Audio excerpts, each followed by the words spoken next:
Shalom Aleichem, Am Yisrael, as we enter into succot Shalom, into Fros Aleinu succot Shlomecha, into the ability of the nitzachon, of holding our sword, the lulav, and the etrog, our rimon, together with our eyes and our mouth, the eyes, the hadassim, the perspective that we can bring geula, together with the hadassim, the inner world of smell, that we have a strong inside that can always overcome if we believe in it and nourish it and water it.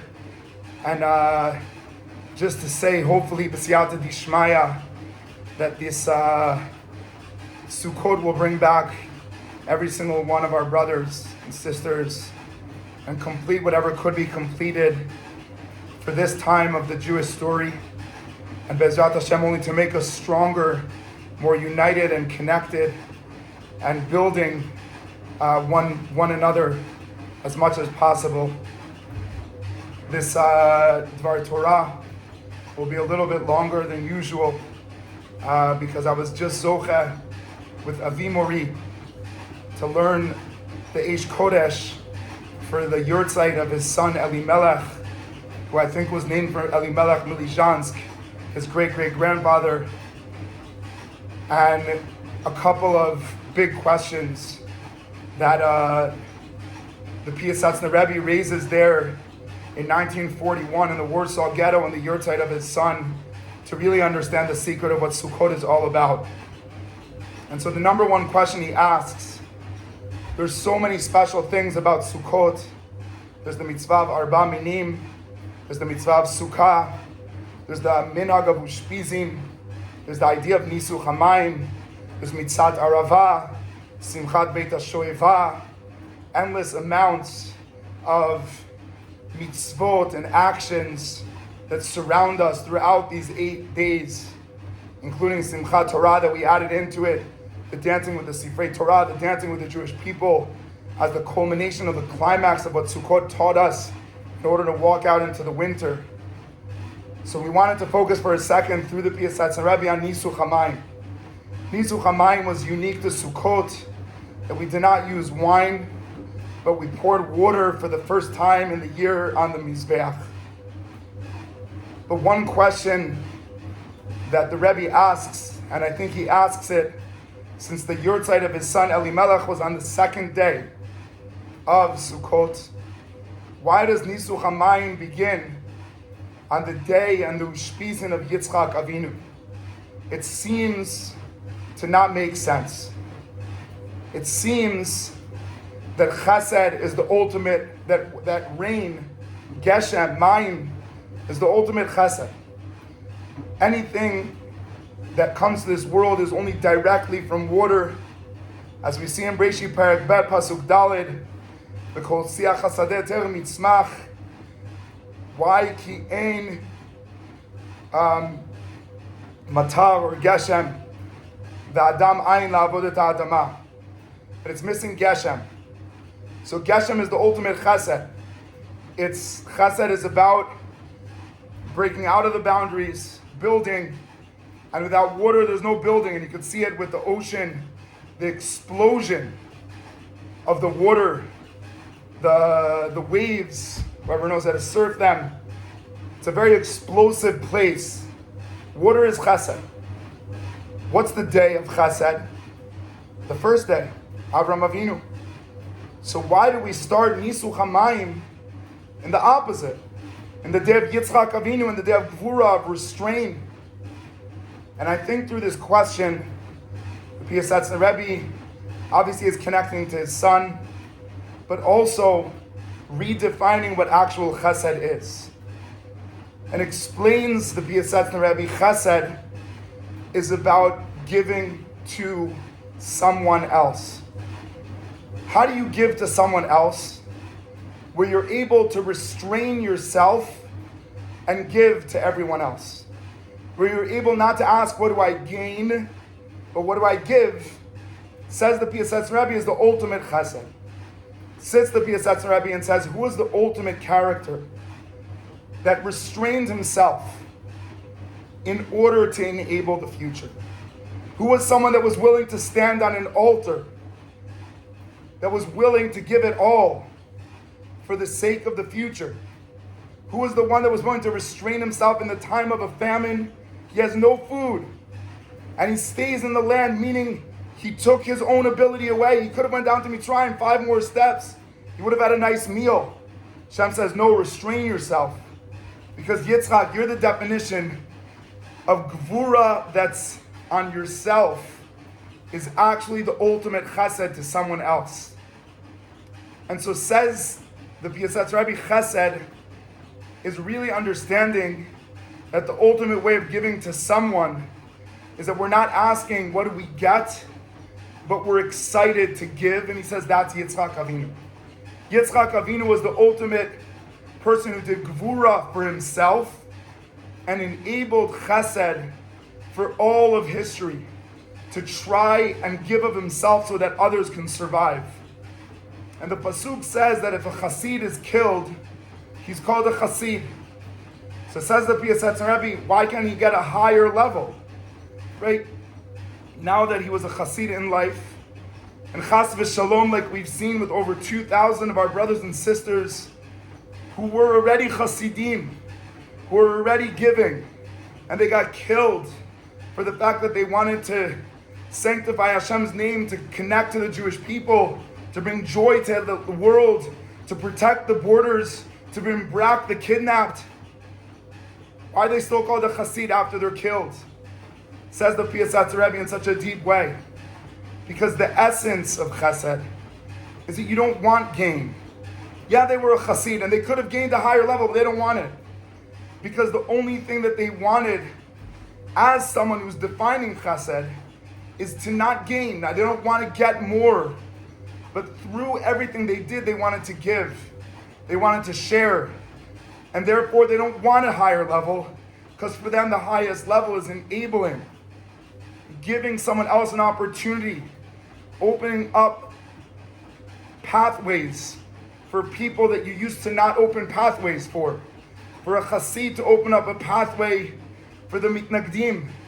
As Moriva Rabbi Rav Sarel Rosenblatt said, I have a chidush why you and Tanya decided to switch your name to Alevi. So I said, I know why, because me and Tanya are Levim.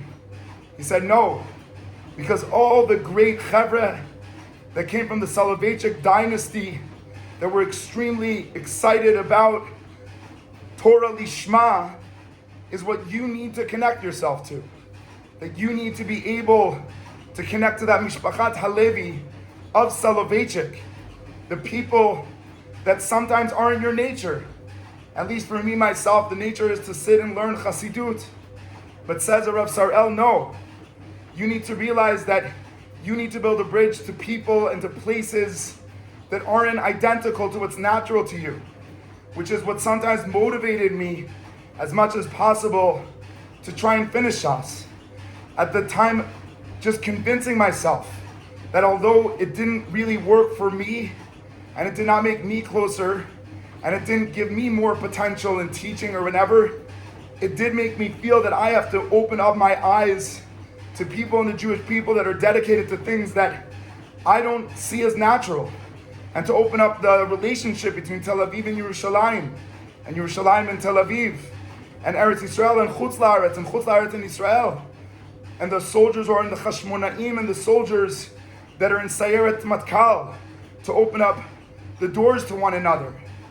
And so really a chassid can only be called a chassid because the essence of chassid is I don't want more. I reach the highest level by giving, by sharing. And so once we understand this idea of Nisuch HaMayim, starting in the day of Yitzchak Avinu, that the ultimate chesed is where you say to yourself, I'm going to restrain from gain and I'm going to celebrate to give, we can learn the beauty of what the Sukkah and the Lulav are about. The Gemara in Masechet Sukkah Daf Kav Zayin teaches that really the ultimate goal of Sukkot is Kol HaEzrach Yisrael Yeshvu BaSukkot. From this, the Gemara learns that really Sukkah does not belong to the person that's there. And how do we remind him that? By the fact that there's 3 walls. This is not your closed-in home.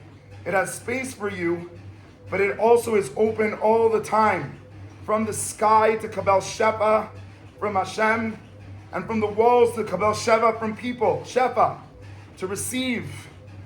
And so therefore the real idea of a sukkah is celebrating this holiday, which is called HaChag, the celebration. Why? Because it's the highest level anyone can reach, that we are inviting and not only thinking about our story. If you think about the lulav versus the etrog, the famous question, why do we make the bracha on the lulav? Why don't we make the bracha on the etrog? One of the answers is that the etrog is compared to the sun. It has so much externally, internally. So very often people feel that they can't be near the etrog. Like in Yom Kippur, sometimes, even though we said Areini Matirli Palalima Avaryanim, we all feel this feeling of distance, of awe, of fear. Although it's a day of love, it's not a day that we could stick with. It's the etrog. It's the day that we start realizing that yes, you can climb the mountain, but what is the greatest level? The lulav. The lulav says, like the levana, I'm going to minimize myself. I'm going to take out my smell. My inner world, I'm going to sacrifice my inner world. In order for what? So that there's room for the aravot and the hadassim. I'm going to sacrifice my nose, the world that never sinned, that's perfect. I don't want to be perfect, but suddenly I have room for the hadassim and the aravot, for the eyes and the mouth that are in between the nose. I made room because I took it away, the perfect. Now I have two eyes. And now I can also have two lips that are reminding us of the aravah. It's not the voice that's one, but it's the lips that are two. And so it's reminding us of the world of broken, of imperfect, of process. And really, that's why we make the bracha on the lulav, to show how much Sukkot is more about the ability to make room, to make space, to not celebrate what we are, but celebrate what we can share, what we can give, what we can add. The eged, our ability to make room and space. My bracha Bezrat Hashem in the 1939, 61 and 27, the 88th yurtzeit of the Piasetzer Rebbe's son Elimelech, that really through his Abba is trying to teach us what true chesed is I don't ask for myself. I don't want to celebrate on my own. I want to celebrate for others and through others. And obviously the ultimate tefillah, that we should be able to see all those that have been all alone for 2 years, that have been all alone for 730 days underneath the ground, that they'll be able to see the bigger picture of how much love there is in Am Yisrael for each and every one of them, how much their families need them, how much the families that lost loved ones need support, and they need a sukkah to hug them. Shall be zocha be'ezrat Hashem, to really celebrate this idea of Sukkot, holding one wall back to make room for the whole world. Like the letter Bet also, the first letter of the Torah, that looks like a sukkah.